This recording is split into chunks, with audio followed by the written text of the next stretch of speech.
ఆడోళ్ళు ఎండ్ల తక్కువ కాదని మల్లోపారి నిరూపించిందిగా ఈ వీర మహిళ. కేరళలోన్న కమ్యూనిస్టు పార్టీ మహిళ ఎమ్మెల్యే వీణా జార్జ్ జాతీయ సామాజిక ఆదర్శ యువ ఎమ్మెల్యే అవార్డును సొంతం చేసుకుంది. సామాజిక పరమైన అంశాల మీద విశేష కృషి చేసినందుకు ఆమెకి అవార్డు దక్కింది.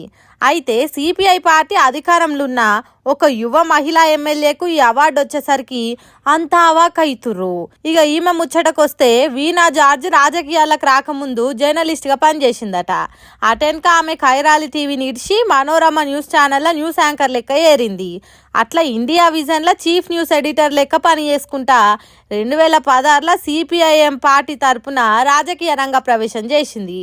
2016లో జరిగిన ఎలక్షన్లల్లో కాంగ్రెస్ పార్టీ సీనియర్ నాయకులు కె శివదాసన్ నాయర్ మీద 7,646 ఓట్ల తేడాతోటి వీణా ఘన విజయం సాధించింది.